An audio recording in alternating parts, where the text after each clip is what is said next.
computer is broken. What the heck? You drive a SUV? I drive my Focus.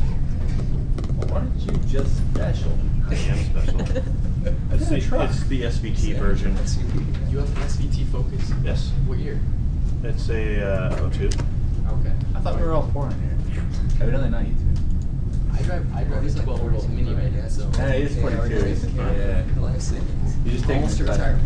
Yes, I know. My dad's got a 04. Oh, SVT? Yeah, mine's Sonic Blue. I just had it repainted because I changed the roof color to black. I just got done over the weekend putting a Mach 1 spoiler on the front. Oh, okay. So it looks pretty dang good. I'm trying to get him to get a new clutch. A new clutch? New clutch. Why? What's wrong with the old one? Glazed. To break the Oh. Well, quit trying to drag race it. It's not a drag car. I have a Miata, and the original clutch, lasted about 180,000 miles. And You both didn't drive it hard. me and my previous owners, like to rev it all the way up until the rev emitter go like, oh. Well, that doesn't hurt. It's when you drop the clutch like that does. Yeah, but we drive pretty fast. Both the previous owner and I go to autocross Oh, events nice. and track days and stuff like that. And even This guy. even so, the clutch lasts. See, clutch no. lasts until 180. This is a Renaissance man right here. Autocross, computers. I wish I could drive a Miata, but I don't fit. Yeah. I like my Focus. Yeah. It's, you know what? It's easy for me. I'm a big guy. I don't have to crunch down to get into it. I can just like jump in the car and go. And it's lowered. It's lower than my mom's BMW, and it's still easier to get into than it. So. I have an integrity would hate then. I have an integrity about 2 inches off the ground. Yeah, well, mine's not quite that low, but 2 inches. I have to get the car anyway. I like my trucking like I can get my fingers Nice. in between the. Okay, I know this is using class time, but I'll just say one thing that will stop all the discussion. My roll bar is below the window line of most other cars, not even SUVs. Nice. low res. I can almost slip under like 18-wheelers, the trailer of an 18-wheeler, almost. Have you I ever, actually measured it, it's about 1 inch, Have you short. tried yet? Huh? Just try sometime. have you ever tried to do cool stuff like can hacking and stuff like that? Yeah. Cans your cars. All right, so we are back to subroutines. Okay, you're getting from drifting and stuff to back to subroutines. All right, so in subroutines, remember last time on Tuesday I gave you guys a brain teaser. So what we'll do today is to look at the brain teaser and then find out what it exactly, how the program is going to execute. How many people try to work out the brain teaser from Tuesday? I just did it in my head in class. I didn't have time to write it down. I don't remember what it is. Was there? All right, so we'll go ahead and take a look at the brain teaser. It is, let's see, recursion. Yep, that's it. Okay, this is our brain teaser I gave you guys, that I gave you on Tuesday.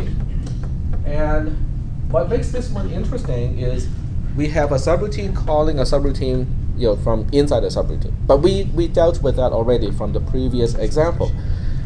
The one thing that makes this one interesting is invoke X, which is on line 4, is inside the subroutine X itself. So we're invoking the very same subroutine that we are in. But you also remember that on Tuesday, before we left, I said, to make this work, the trick is not to do it any differently than with the previous one. In other words, every time you invoke a subroutine, you have to go through those two things, allocate a new column, remember where you're supposed to return to, and then you go into the subroutine starting from the beginning of the subroutine. You don't change it just because you're in the very same subroutine that you're invoking. The second part is at the end of the subroutine, when we get to end defined sub on line 6, what we usually do is we look up the rightmost return line number, use that to tell us where to go back to, and then we deallocate that column, and then we continue execution as indicated by the return line column. And we don't change that either when you're returning from a recursive call. So that's the trick. Those two other tricks to get this one working is not to give it any special consideration. A lot of times people look at this and go, well, this is special, I better do something differently. And that is exactly why it is difficult. It's because people are overthinking how to work this one out. I will save this into today's folder so that we know that we are continuing with this topic today.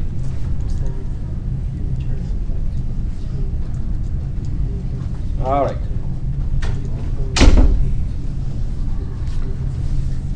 Okay. Any questions? Okay. So let's go ahead and talk about this one. We do need one column for comments because there is a conditional statement in it. We have line number, and then we have our variable. Our only variable is I in this case. The precondition is we don't know anything about I. We can initialize it in the program. The first line that we trace is line 7 because line 7 is the first line that is outside of the definition of any subroutine. So we start with line 7. Line 7 initializes I to 0. Okay, that's nothing mysterious. And then on line 8, we invoke X. When you perform an invocation of a subroutine, all you have to do is to allocate a new column. In fact, you have to allocate the leftmost unallocated column. In this case, column D is the leftmost unallocated column. And then you have to remember where we're supposed to go back to. Since line 8 is the last line of this program, you have to remember, when we get back, we go back to post. And then you can continue execution from the beginning of a subroutine. In this case, the beginning of the subroutine is on line 2. On line 2, we have to evaluate the condition. I is less than 3 is true. So we go to line 3. Line 3 adds 1 to I. I goes from 0 to 1. Then we go to line 4. Line 4 is invoke X. So we do exactly the same thing that we did before. We allocate the leftmost available column, label it as return line number, write down where we're supposed to return to, and then continue execution in the subroutine that we are invoking from the very beginning. Okay? So this time column E is the one that I will use because column D is already in use at this point. So column E is allocated. I have to remember where I'm supposed to return to. I do not say line 5 because line 5 is an and if, so we have to say line 6 in this case because line 6 is the line that is following line 4. Do we have any questions about this line 6 here? It's just that normally when after you execute line 4, you continue on to line 6. You do not execute line 5, and that's why we write down line 6 here as our return line number. And then we continue execution in the subroutine that we're invoking. From the beginning, that is the very important part, is whenever you invoke a subroutine, you start from the beginning of the subroutine. In this case, it is line 2. Okay, so we go to line 2 again. Line 2 is going to evaluate I is less than 3. It is still true, but we know that we are getting closer now. Then we go to line 3, it adds 1 to I goes from 1 to 2. Then we go to line 4, pretty much the same thing. So what I'll do is I'm just going to copy and paste here. And then we are back to line 2 again, because the invocation always goes to the beginning of the subroutine that we're invoking. I is less than 3 is true for the very last time. We go to line 3, we add 1 to I goes from 2 to 3. We go to line 4, we invoke it one last time. And then we continue on to line 2. I is less than 3 is finally what? False. Okay.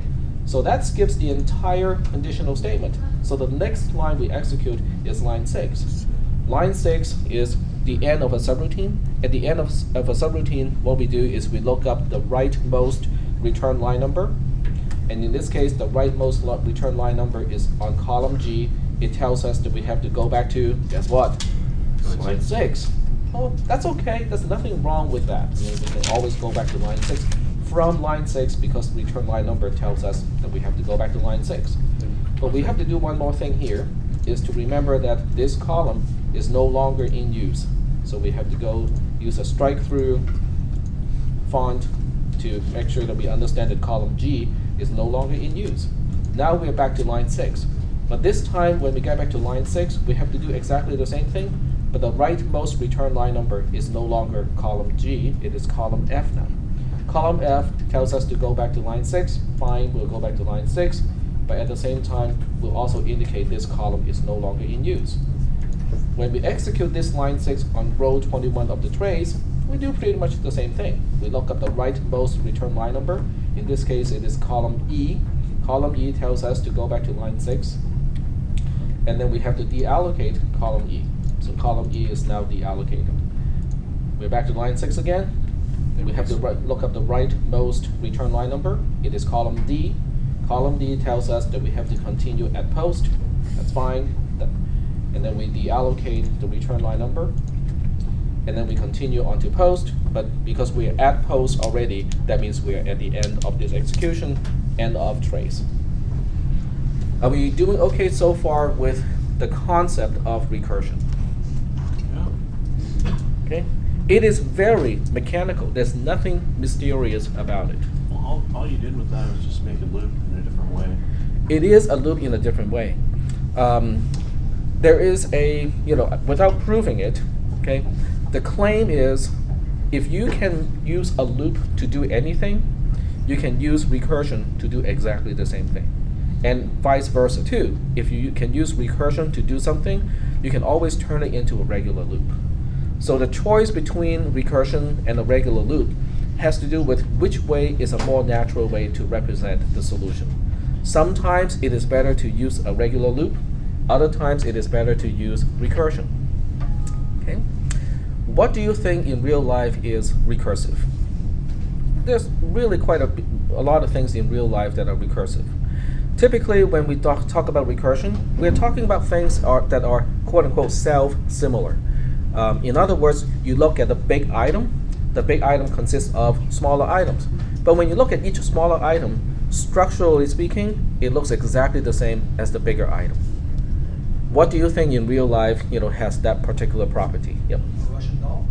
A Russian doll, okay, that's a good one. What else? Well, when you guys walked in here, you have to walk past that. Something that's right outside of this classroom also has a quote-unquote recursive structure or self-similar structure. A tree. A tree, exactly. When you look at a tree trunk, eventually it will branch off, right? If you follow one particular branch, what happens to that branch? It splits. It splits, it branches off, and it branches off, and it branches off, until at the very, very end, you get to a single leaf. Then it doesn't quote-unquote branch out anymore. But when you look into the structure of the leaf, it also has a lot of branching out in the inside of the leaf. So that's what we call a self-similar structure.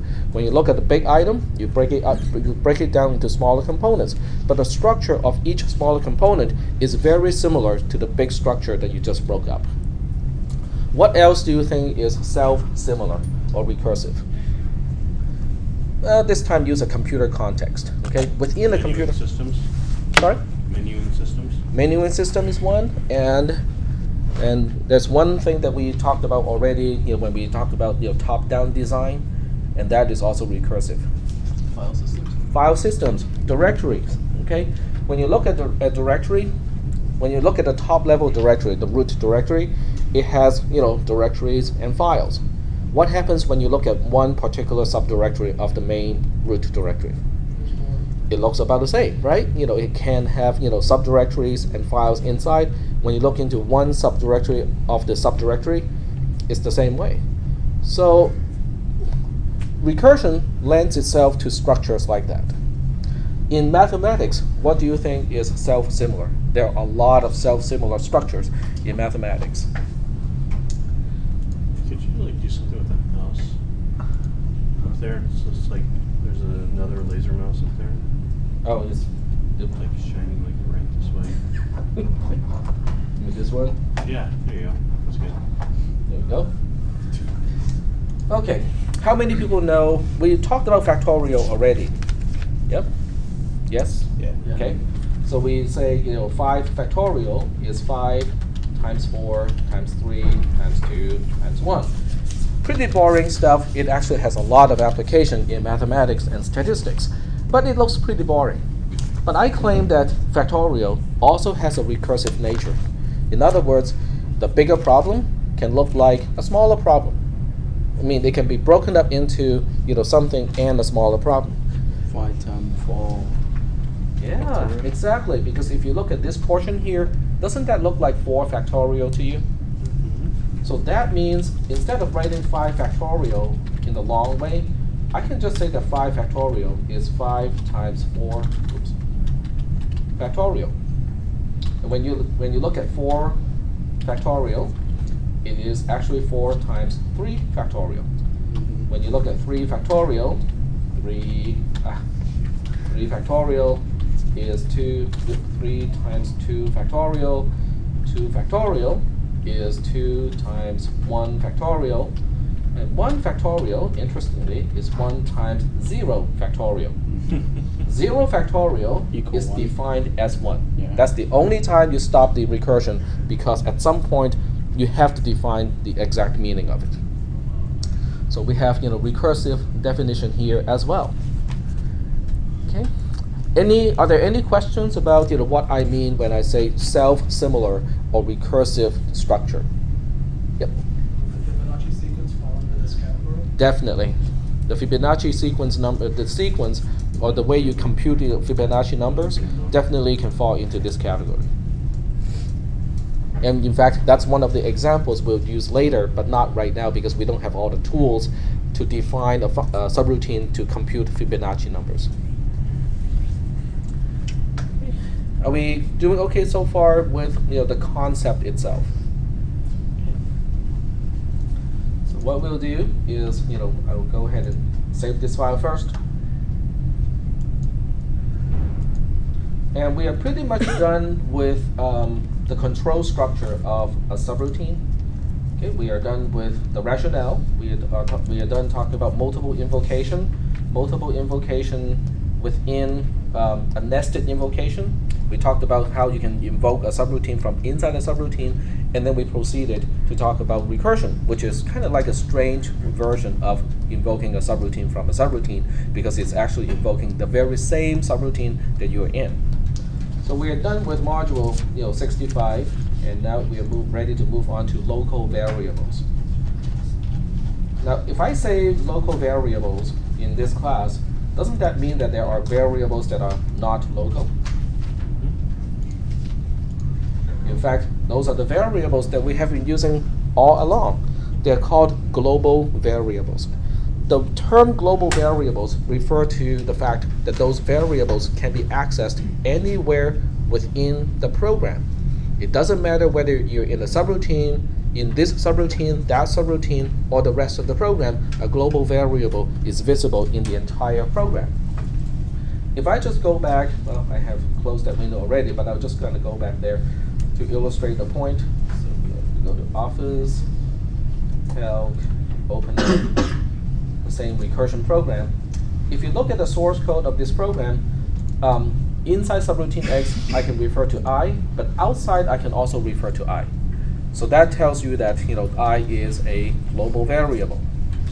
Global variables are very handy. They're very easy to use because you only define once, and then you can use it anywhere within the program. It also seems to be a pretty easy way so that from outside of a subroutine, you can use global variables to communicate with a subroutine. You can pass information into a subroutine, and you can also pass results out of a subroutine using global variables. In other words, hey, it seems to be pretty useful. Why do we need anything other than global variables? Okay. So what we'll do next is to look at a new program, and this program will illustrate the limitations of global variables. And I'll define a subroutine here, and I'll say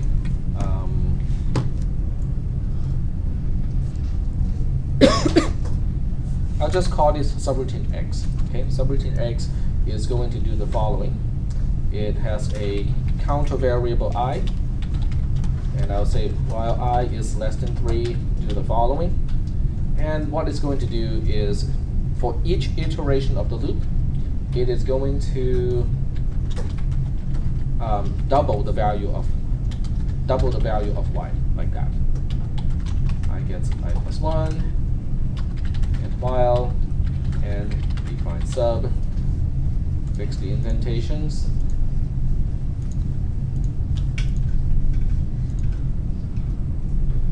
Effectively, what is this subroutine doing? It's just doubling the value of y 3 times, basically. Yep, which is the same as multiplying the value of y by 8. Yeah. It's 8 because the first time it doubles, the second time it quadruples, and then the last time it multiplies by 8. Okay. Okay. So the meaning of subroutine x, in fact, I can change the name to times 8, right? x8, because that's exactly what it will do to y. Now I'm going to write another subroutine, define sub, and I'll call this one x64, because it multiplies the value of y by 64. And since I'm so smart, I realize that this is multiplied by 8. So if I just copy and paste this code here, but instead of using this line, instead I say invoke times 8, that should get the same thing done, right? Yeah. Because the first time it will times 8, the second time is times 16, and then the third time, whoops, no, I take it back. This is, When you just want to change the 3 to a 4? this is actually going to, yeah, just change it to 2, then it becomes a square. Otherwise, it becomes a times 64 times 8, which is 512. So either way works. I can either change the name of the subroutine to 512, or I can change this to 3. But I'll just keep it the same way here. Okay. Yep. I'm kind of confused. In my head, it shouldn't the subroutine be called sub times 2 because you're doubling y every time you're going through the loop. Yes, but after the So end if of the y loop. was 10, it'd be 10 plus 10, 20, then again 20 plus 20, and then 40 plus 40. Mm-hmm. So it's multiplying the original value of y by 8. Are you talking about times 8 or times 512? Times 8. Yeah. Okay, let's say y was 10 to begin with. The first time it goes through the loop, 10 becomes 20. The second times 20 becomes 40. The third times 40 becomes 80. How does 80 relate to 10, which was its original value? Yep, okay. And then this one multiplies by 512 and not 64 because it's actually it's the number times 2 to the power of 3 and then again to the power of 3. So it's actually 2 to the power of 9 that we're talking about, which is 512. Okay, but this program is not going to work, at least not the way the way intended. Okay, so we'll go ahead and trace the program and find out whether it works or not, and if it's not working, what is the problem with this program? So we'll go ahead and say y starts with a particular value. We'll start with 1, okay, because we're talking about powers of 2. So if we start with 1, things should become fairly easy to understand. Okay, so here's our program, and then we'll use sheet 2 to track it down, comments, line number, and because this is a global variable, we have to it starts to exist as soon as the program starts, and it doesn't stop existing until the program ends. And in this case, we have 2 variables. We have I as a counter and y as the number that we are changing. They both start with unknown values to begin with. That's our precondition. And then on line 15, I initialize y to 1. And it's a good time to shrink the columns a little bit. There we go. On line 16, we invoke the subroutine called x512. But that we know already how to do. Return line number. We return to post when it's all done. Continue execution on the first line in the subroutine, which is on line 9 in this case. I gets initialized to 0. On line 10, we have our loop. I is 0, so I is less than 3 is true. No big deal. I mean, this is all pretty easy stuff. Okay, return line number is going to be line 12 because the invocation is on line 11, and line 12 is the one line that is after that. And just shrinking the columns, making it easy to read. And we go into times 8. We start on line 2. This is really, really boring until now. This is the first clue that something may not be right in this program, because we are initializing I again. And I is column C. Column C is now getting double initialized. It doesn't seem to be a big problem at this point because it had a value of 0, and we are putting another 0 into it, which doesn't really change its original value. But I think in some people's mind, this should be like, nagging you, like, something doesn't seem right, in this case. Because, the two subroutines are supposed to have different counters, but we are actually sharing the same counter. Okay, but we'll go ahead and, just go along with this program and see what happens, when we, get to the point where it is doing something that's entirely wrong, definitely wrong. On line 4, we double the value of y goes from 1 to 2. On line 5, we increment I goes from 0 to 1. No big deal, I mean, that's something that we know already. Go back to line 3, I is less than 3 is still true. Go back to line 4, it doubles again to 4. The value of y doubles to 4 this time. And then we go to line 5, we add 1 to I goes from 1 to 2. Go back to line 3, the condition is still true. Go to line 4, we double again, this time it is 8. And then we go to line 5, we add 1 to I goes from 2 to 3. And because we are running out of space, I'm going to do this so we can scroll like this. And then we go back to line 3, I is less than 3 is finally false. And then we get out of the loop and continue on to line 7. Line 7 wants to return, so we have to look up the return line number. The rightmost return line number tells us that we have to return to line 12, and then we deallocate this column and put a strike through symbol to make sure that we understand this is actually now deallocated. Continuing on to line 12. Line 12 is adding 1 to I. But what is I at this point? I has a value of 3. We add 1 to it, it becomes 4. Then we go back to the beginning of the loop in times 512, which is on line 10. When we get back to line 10, I is less than 3 is false, because it is now 4. So we have to get out of the loop right away. And right now, I think everybody can see that this program is wrong. It is not doing what it is supposed to. So we get to line 14 and defines, I'll just go ahead and finish the program just so that we know what it does. So we know that we have to return to post, and then we deallocate the column, and that is the trace of this program. So let me save the program first, and then we go back and take a look at what the problem is and how are we going to solve the problem. Okay, bad global variable. Okay. Now that the file is saved, what was the problem? Why didn't this program do what it was supposed to? It's supposed to multiply the value of y by 512, and yet it stops at multiplying by 8. What was the problem? You use the same counter. They were using the same counter. Very good. Okay. The counter that I was using in times 512 is the same as the counter that I'm using in times 8. Now this is where things get a little bit kind of in a gray area, okay? Because in computer science, I really like things to be black and white. Okay, it's either this way or that way. This is true, that is false. But this way, this time the discussion is kind of gray because some people will say, but this is an easy problem to fix. Just change one of the subroutines to use variable, say, j as a counter, and everything is good, right?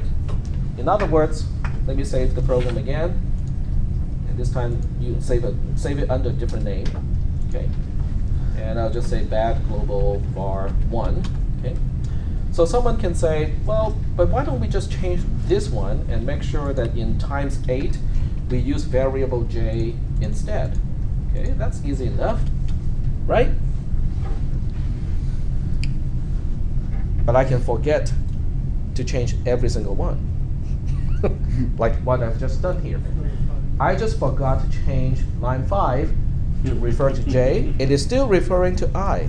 So this becomes an infinite loop at this point because it doesn't matter what I do to variable I, it doesn't do anything to variable j. So that's the first problem of using global variables.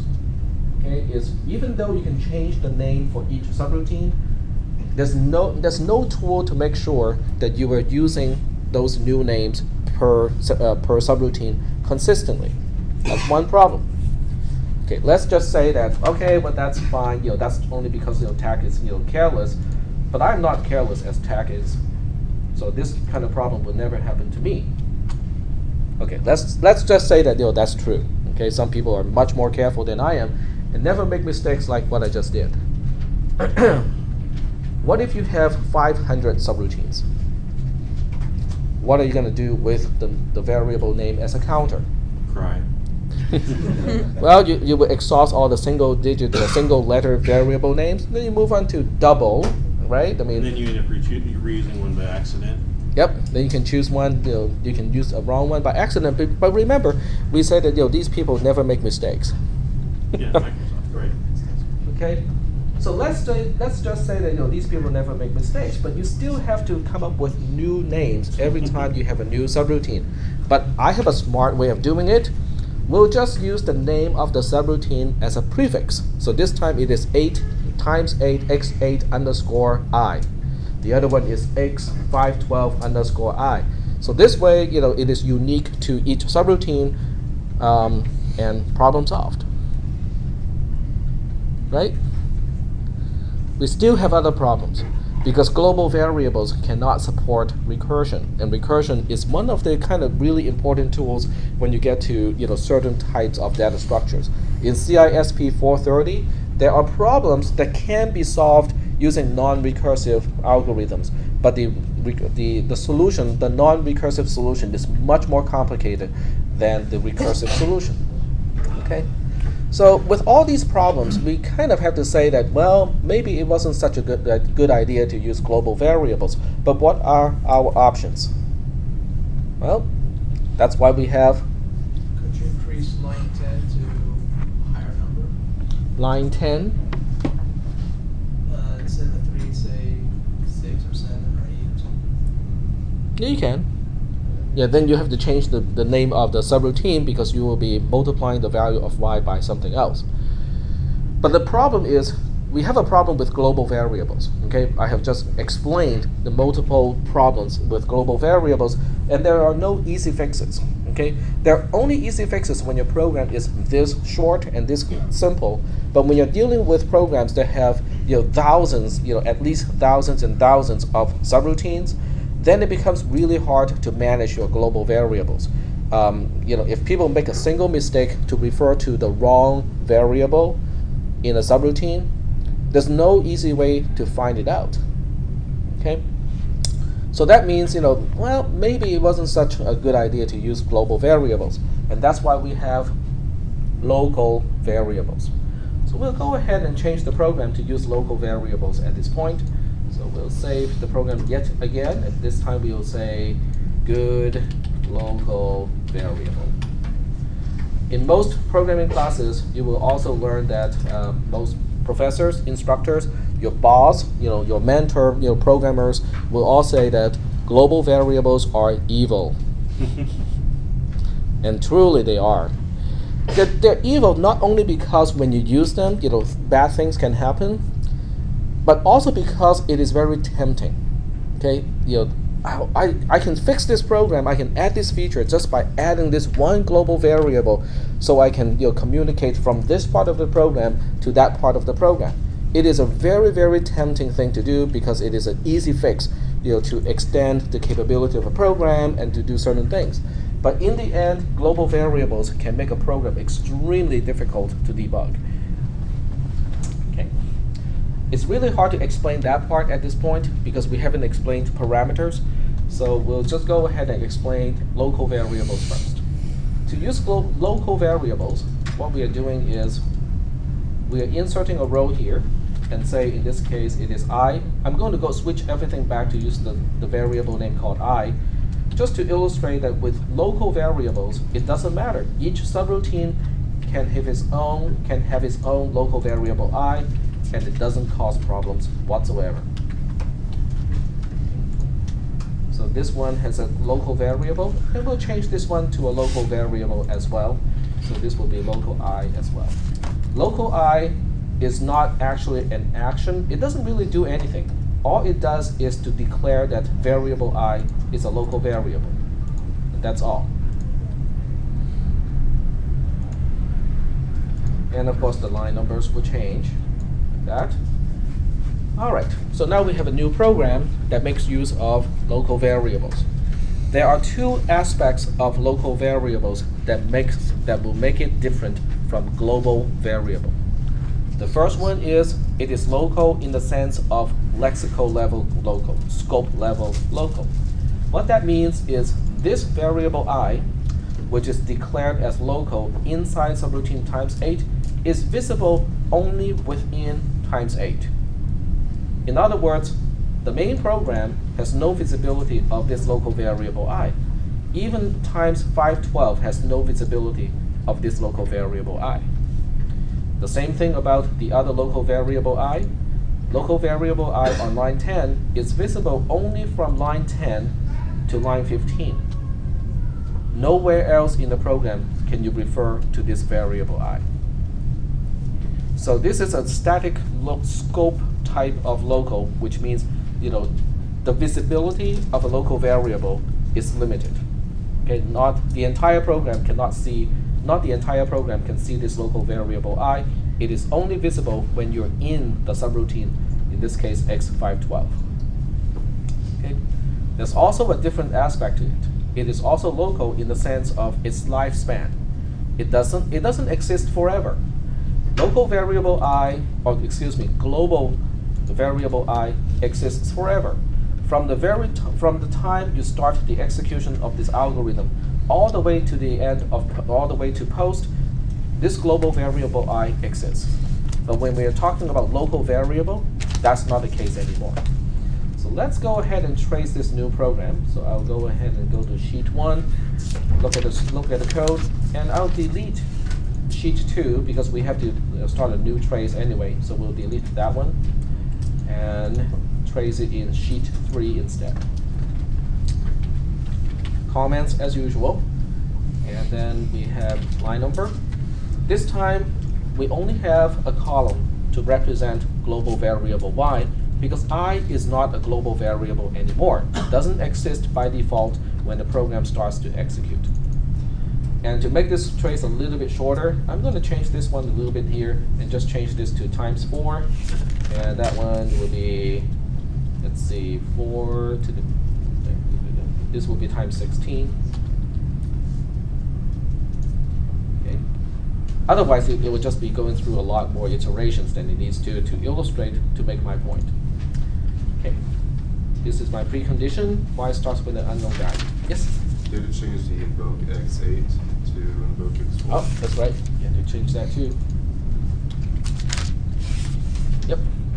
Shouldn't the I be less than 2 now? Yep. And they changed all those. Yep. Line 18. Line 18 needs to change its name. And there we go. Very good. And these are all, basically in class, exercises. You guys are doing a very good job. Usually I just get to that point and then fix it when I get to the problems, which is used.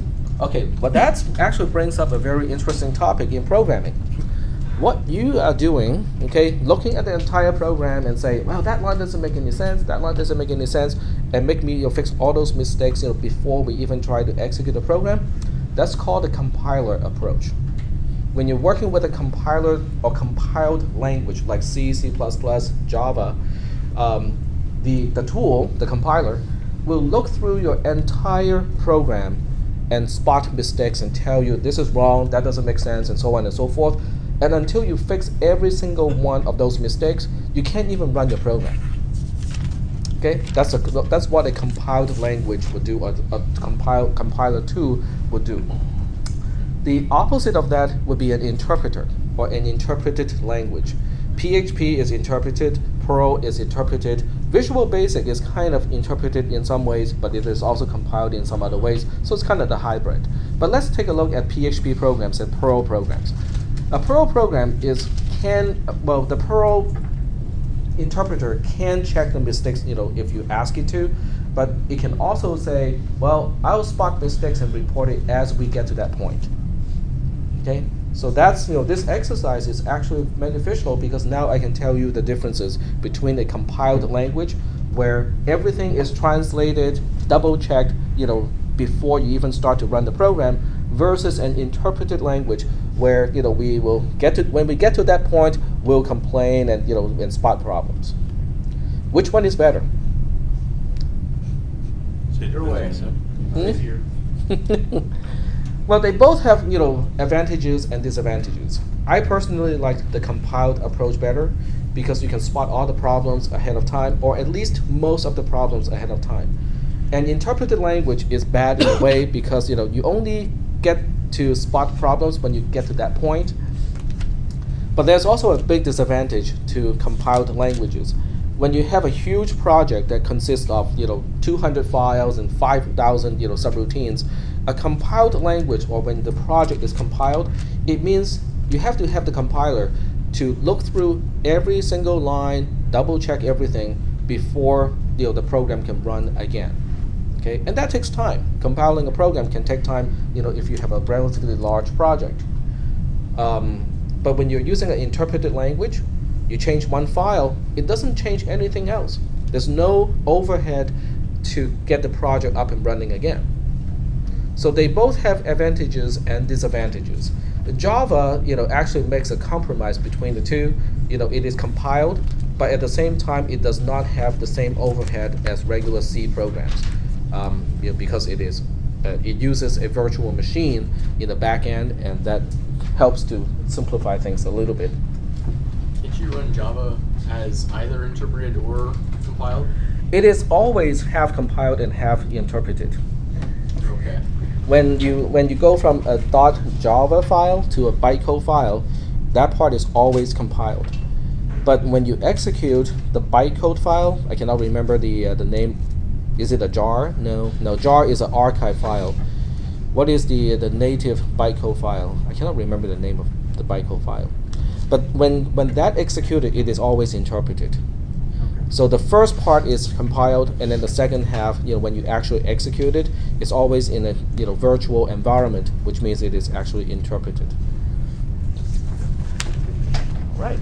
So now that we got everything fixed, we'll go ahead and start execution on line 17. Y gets a value of 1. Go to line 18, and we do the usual thing. We allocate a new column, call it return line number. We have to return the post. Okay, that part we know already. But there's one additional part now. Local variables only start to exist when the containing subroutine is invoked. This time, since we're invoking times 16, and times 16 has a local variable I, we are going to say, oh, we need one other column, in this case column E, so that we can store the local variable I of times 16 for this particular invocation. And when you allocate a column for a local variable, it always starts with an unknown value. So you have to remember to put a question mark when you allocate a column for a local variable. Are we doing okay so far at this point? So this is what I said, when I refer to the lifespan of a local variable, this is what I meant by that. It does not even exist until the containing subroutine is invoked. Are we doing okay so far? Are we doing okay so far with this concept? Any questions? Okay. All right. Then we can move into inside the subroutine on line 11. Line 11 says, we want to initialize I to 0. Well, it's referring to the local variable I, so that gets initialized to 0. Line 12, is saying I is less than 2 is true. And we go to line 13. Line 13 is going to invoke times 4. When we invoke a subroutine, we do exactly the same thing as before. The return line number is going to be line 14 in this case. However, times 4 has its own local variable I. So now we have to allocate one additional column and say that this is for local variable I, and it starts with an unknown value. Are we doing okay so far with these two columns? So at this point, we actually have two columns, column E and column G, and they're both local variables I. However, when you continue execution on line 3, when it refers to local variable I, remember the scope that we talked about? This variable I is not visible in times 4. So times 4 actually can only see its own local variable I, which is in column G. And that's why when we initialize I to 0 on line 3, we are only changing column G to 0. Are we doing okay so far with this? And then on line 4, we know that we are referring to the 0 of column G. I is, which is 0 is less than 2 is true. We go to line 5. Line 5 doubles the value of y. Y is a global variable, so column C gets to double its value. We go to line 6, we add 1 to I. We are adding 1 to column G in this case, that becomes 1. And then we go back to line 7. We go back to line 4. I is less than 2 is still true because column G has a value of 1. 1 is less than 2. We go to line 5 again. We double the value of y. It goes from 2 to 4. We go to line 6. I is now 2. We go back to line 4. 2 is less than 2 is false. We get out of the loop. We get to the end of the subroutine on line 8. And then we do the usual thing to return from a subroutine. We look up the rightmost return line number. It tells us to continue execution on line 14. And then this time, when we clean up stuff, we have two columns to clean up, not just one. So everything that is specific to this invocation also needs to be cleaned up at the end. Are we doing okay so far with all these concepts? If you allocate something on a per invocation basis, you have to clean it up also on a per invocation basis.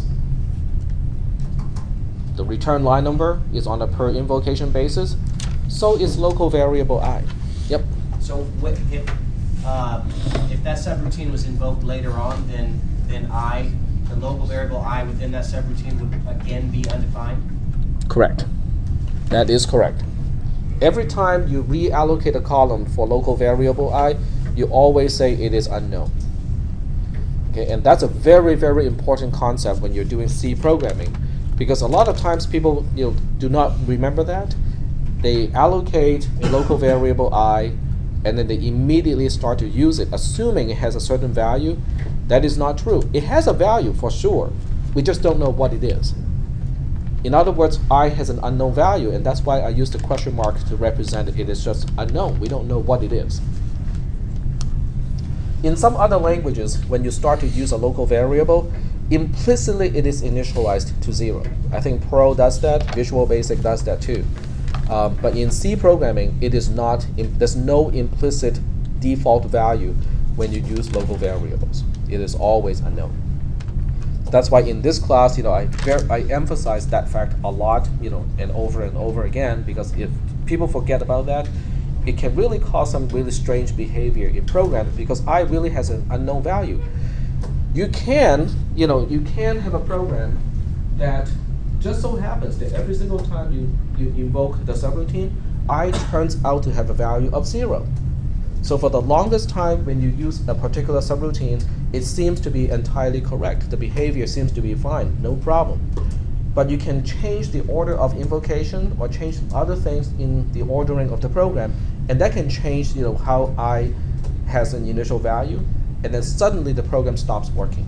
And those are one of the worst type of problems that you can get, is the program that it works for the most part, but by changing the ordering of subroutines and changing the ordering of calling or invoking and returning, it suddenly stops working. And it has to do with uninitialized variables in most cases. All right, we are now back to line 14. Line 14 is going to add 1 to I, but remember this time we are not talking about I of column G anymore, we're talking about I of column E. So this way, we can now separate the two counters. And then when after line 14, we go back to the beginning of that loop. I, which now has a value of 1, is less than 2, is still true, and then we can continue with this program. This is actually as far as I need to go to illustrate the concept of local variables. Are there any questions? Go ahead. So pretty much after the 12, you just put, it's going to go back to the, from that 3 to the. It's going to kind of start from here again. Yep. It's going to go to line 13, and it will continue. The only thing you cannot copy and paste would be the values of y, because y would go from 4 to 8, and then from 8 to 16 for the second iteration. In fact, I will just go ahead and finish this too. But let me answer those other questions. So changing subroutines could change the local I. If you would switch 2 and 3, line 2 and 3, would that make a difference? If I were to switch line 2 and 3? 2 and 3, Yes. you kind of have to declare variable I before you start to use it. That's also something you have to remember in C, is the declaration of a local variable has to precede the first use of the local variable. In some programming languages like Visual Basic, you can have local variables declared by implicitly. Just by using it, it starts to exist. But in C, it is not implicit, it's always explicit. I think it's a good idea to continue with this program. Yep, go ahead. How do local variables act when you invoke the same subroutine within the subroutine? Say again? Like the first problem we did beginning of class, where you invoke the same subroutine that you're in. Yep, we'll talk about that next. Recursion, right? Yep, but I'll go ahead and actually finish this one because I do want to emphasize one more thing when we get to line 13 again. Line 13 is not really that interesting, right? I mean, all we are going to do is to reallocate, in this case, column F, because it just so happens that the next column available is column F again. To remember the return line number, which is line 14, and we are going to reallocate column G for local variable I.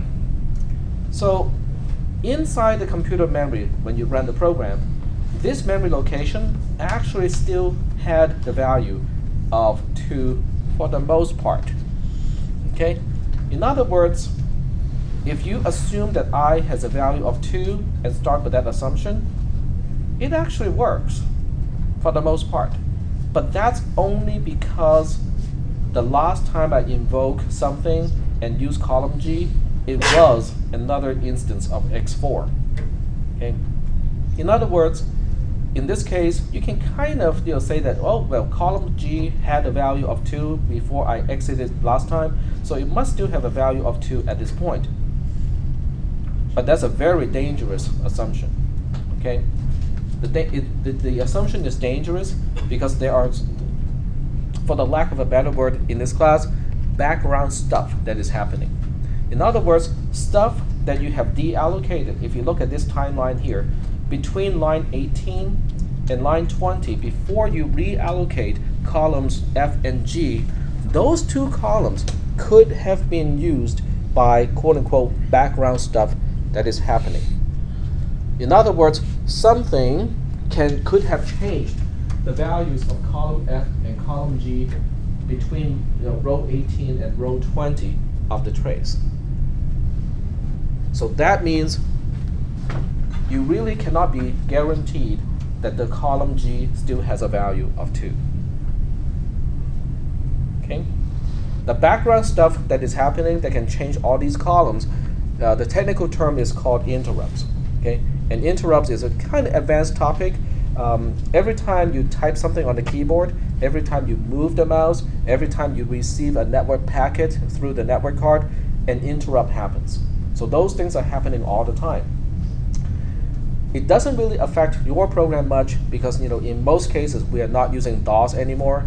we're using either Linux or Windows or Mac OS 10, and your application is actually well protected from those events, and so it doesn't really mess up your program.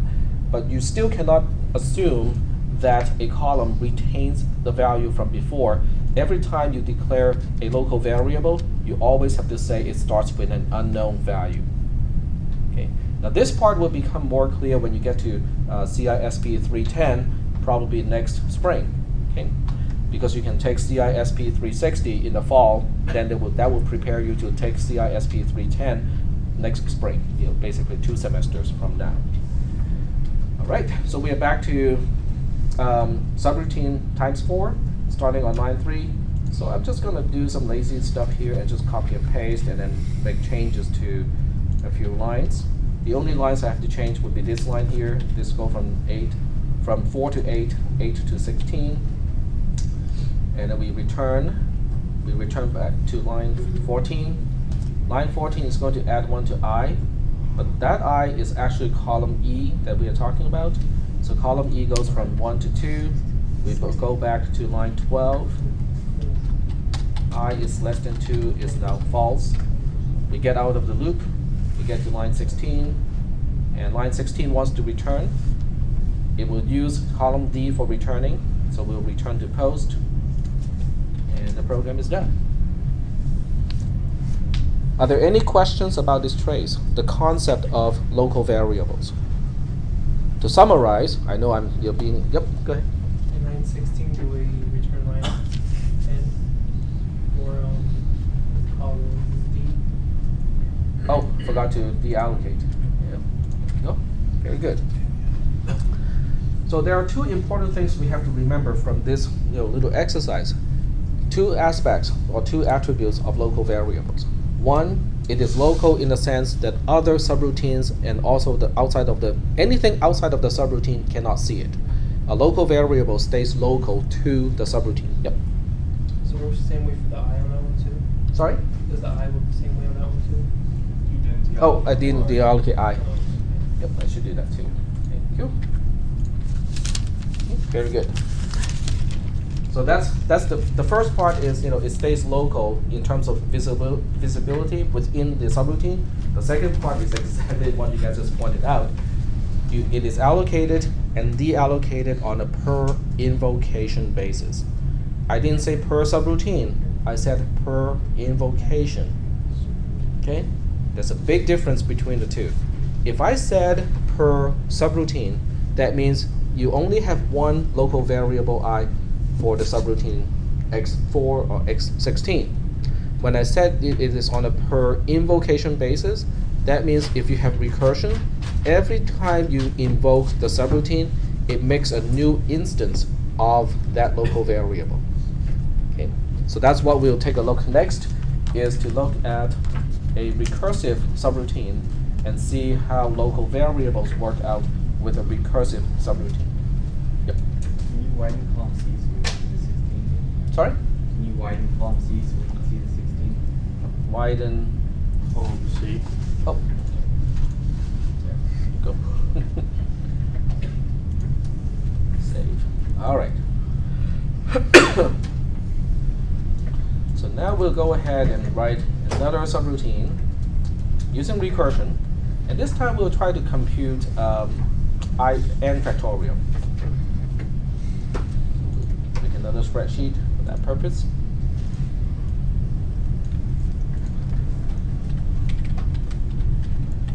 Okay, subroutine f for factorial.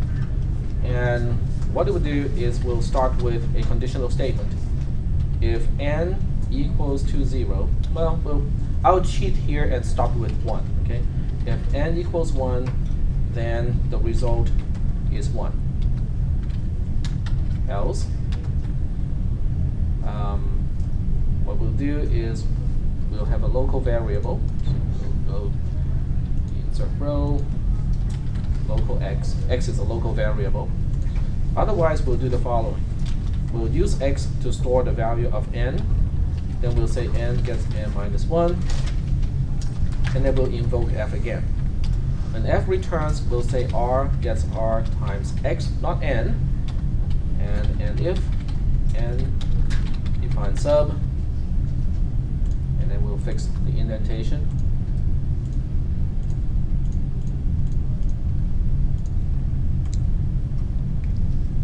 I think that should be it. Okay, that's right. Okay, outside we have to initialize n first. N is a global variable.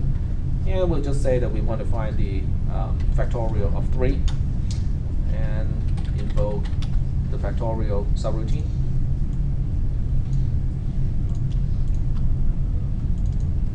All right. And make sure we save the program. So this is factorial using recursion.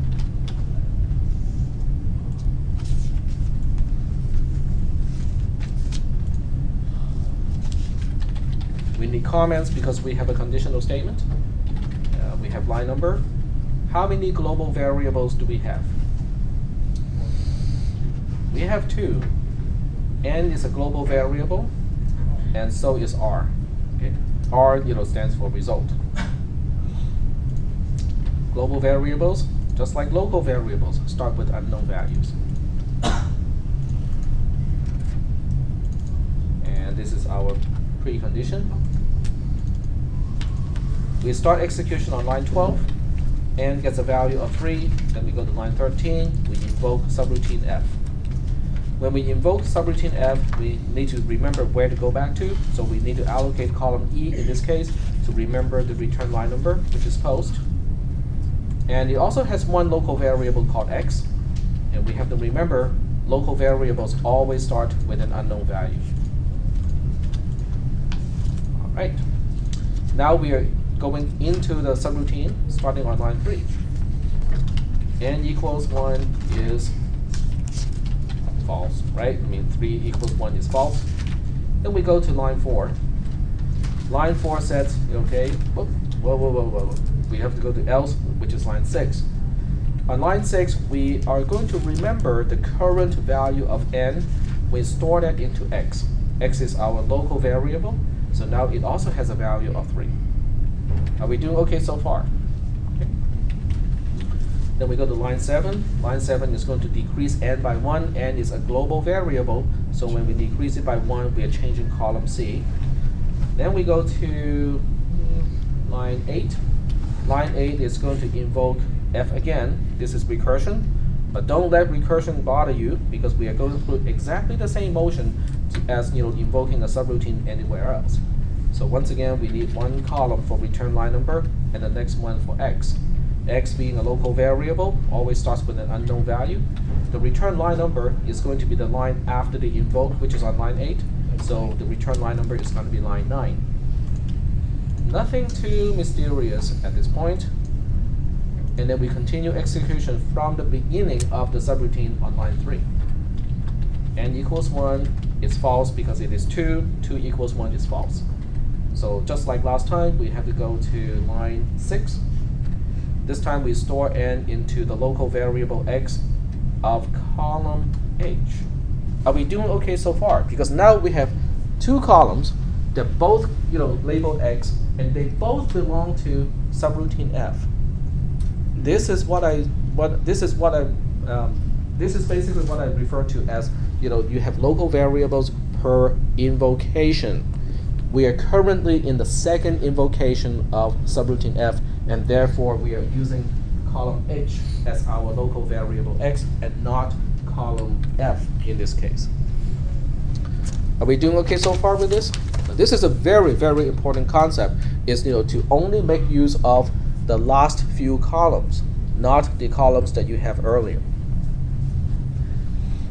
On line 6, we store n. N has a value of 2 at this point. We store that into column h. So column h now has a value of 2. Then we continue on to line 7. We decrement n by 1. N goes from 2 to 1. Then we go to line 8 again. We basically have to invoke the same subroutine one more time. So we'll go ahead and copy 4 things this time. Here, change the column sizes a little bit. And when we get into the subroutine starting on line 3, n equals 1 is finally true. That means we go to line 4. Line 4 is going to store 1 into global variable R. So R, which is in column D, is now updated to be 1. No big deal. We get out of the conditional statement, we get to line 11. On line 11, we have to clean up after ourselves after figuring out where we're supposed to go. The return line number tells us we have to continue execution on line 9. And once we make use of that information, these two columns, they both have to be deallocated.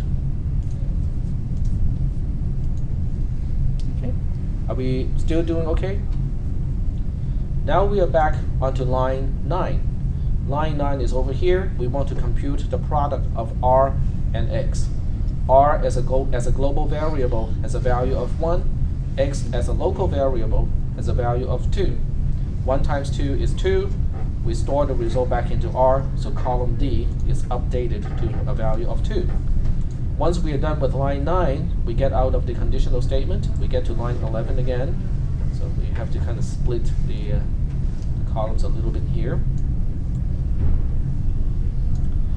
We get to line 11 again. Line 11 is the end of the subroutine, so that means it's time to clean up column G and column H, and also make use of the fact that we know the return line number is going back to line 9. So now we are back to line 9, but column G, H, I, and J are all deallocated at this point.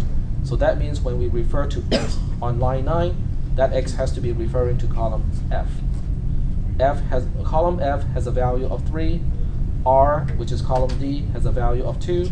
2 times 3 is 6, and we store the 6 back into R, which is column D. So this is now 6, which is 3 factorial. And then we get to line 11. Once again, we have to look up the return line number, write down where we are supposed to continue execution, and then deallocate those two columns.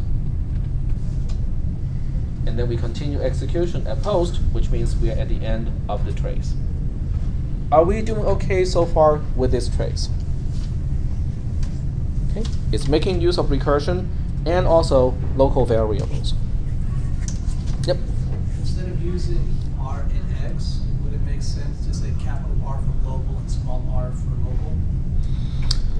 The convention is local, whether it is local or global, variable names always start with a lowercase, and subroutine names always start with a lowercase. It's just convention. It's not set in stone. You know, the compiler and also the interpreter will let you use any case, but the convention is to use lowercase for the names of variables as well as function subroutine names.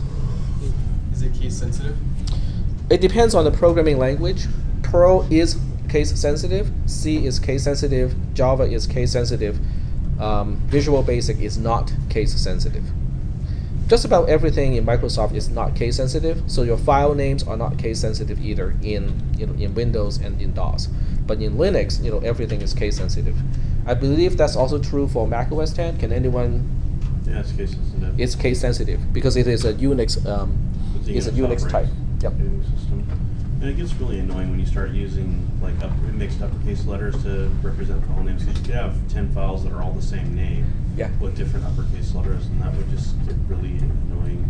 But that brings up one point that I forgot to make with interpreted languages. With interpreted languages, if you don't crank up the checking or the checking before the program start execution, if you have been using variable lowercase x all along, and then just at one instance you use the wrong case and use uppercase X as the name of the variable, unless you turn on certain features of Perl, it doesn't know that it is supposed to be lowercase x. And then what it will do is it will right away, when it sees uppercase X, it will create a new variable called uppercase X and use that only as in that particular case. So your program will be broken, but it's really hard to spot depending on which letter turn from lowercase to uppercase. X is one of those things that's really hard to spot because it looks the same. It has the same shape. It's just a little bigger. Just a little bigger. If you were to use G, then it would be better because uppercase G is quite different from lowercase g, and you can spot it more easily. But if you have X or Y, or just O, O is a really bad one. Never use O as a variable name. Why not? 0 could be O. 0, uppercase, and lowercase o, they all look very similar. Okay, so using a single letter O as a variable, whether it's local or global, is suicidal. If you really want to, make your program hard to read, just so that you can, can waste your time. Yeah, use underscores. You can use one single underscore as one variable name, 2 underscores as another variable name, 3 underscores as yet another variable name, and so on. Yes. Back to recursion. Could you give us like a real or more like real world application of recursion, just like in a simple way? You mean whether it is actually practical and useful in real programming? Yeah, like a task that would be best solved in use of recursion. Removing a folder. When you want to delete a folder, now most people are used to GUIs to remove a folder, so the fact that it is doing something quote unquote recursively is entirely hidden from you. But when you do it on a command line, like rm in Linux or Unix, you have to supply rm-r when you remove a folder because it's removing things recursively. Now that's a very good question because most people look at recursion and go like, but what is the actual practical use of recursion?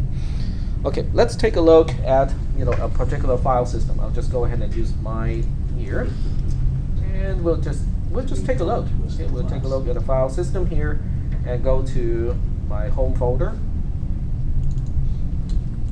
and we'll go to a particular folder. Let's say LMMS for downloads. That's not it. I need to look at something that has subfolders. Okay, we'll just look at the file system. Let's just say that one day I decided to do something that is not very smart and say I want to remove home. Okay, that's a folder. That's definitely not a smart thing to do. Okay. Now, but there's a rule in the operating system and say that unless a folder is empty, you cannot remove the folder. That's a rule. So what do you do when you want to remove the folder home? Well, you try to remove it, and the system comes back and say, no, you cannot do it because home has 4 subfolders. So what do? So you look at each subfolder and say, okay, I'll just go ahead and remove each of these subfolders, and then I go back and remove home, right? So you try to remove, let's say, user, okay, which is my current user account, and it says you cannot remove user because it also has subfolders. So what do you do next? You want to remove all of these files and subfolders. So you want to remove one of these subfolders. Let's say we want to remove the subfolder music. Music actually has nothing in it. You know it won't delete everything. But can you see how recursion can be helpful? Okay, I cannot really give you the entire code to remove a folder recursively because we don't really have the vocabulary to express it. But if I were to give it a try in this class, given what we have talked about so far, then remove folder, remove directory, would look something like this. It will basically say for each subfolder of quote unquote this folder, do the following. Guess what I'm going to do? Okay, for each subfolder F, so I can refer to the subfolder itself, I'm going to say invoke rmdir F. Because the mechanism to remove this current directory is going to be the same mechanism that I have to use for its own subfolders. And then for each subfolder of that subfolder, I apply the same thing. So this is what's happening if you were to go like on the command line and say rm directory. Then when you say rm-r, that's basically what it's doing. So that's what's happening. Right. It's the application. Right. And there are other things that are also recursive in nature, and it's better done in a recursive way. The computation of the Fibonacci number is kind of arguable whether it is better to do it recursively or not. When you get to cisp300, which is our data structure class, then you will encounter data structures that really only should be done recursively. Because if you do it any other way, you're actually making your program more complicated than it has to be, and you have more opportunities to introduce bugs into your program. So there are cases where recursion makes a lot more sense than just a loop, even though you can do it in a loop, but you have to add a lot of extra stuff to make it work. With less code overall, right? Less code. Less code, more concise and easier to understand code when you do it recursively. So it depends on the nature of the problem. As I said early in the class, anything that is recursive, you can turn it into a loop. Anything that is in a loop, you can turn it into a recursion. So they're basically interchangeable. They have the same expressive power when it comes to what kind of algorithm you can express. They are actually equivalent. They can do exactly the same thing. So the matter is not whether they can do it or not. The matter is which way is easier for us to understand and for us to debug the code. Sometimes loops are better. Other times recursion is better. So that's the best way I can put it, given the context of this class. But that's a very good question. It really boils down to that. Okay. So the next concept that we have to talk about, we are basically done with local variables. The next concept we have to talk about are parameters. Okay. Let's go back to our program. This one here. And then we can say, how come we still have two global variables? What are the purposes of those two global variables? Well, let's start with n. What exactly is n doing in the context of this particular program? It's telling you what you want to take the factorial of. Exactly. Okay, that's the number that we want to take a factorial of. And as a result, we need that information to be communicated, right? So first it has to be communicated from outside of the subroutine on line 12 into the subroutine.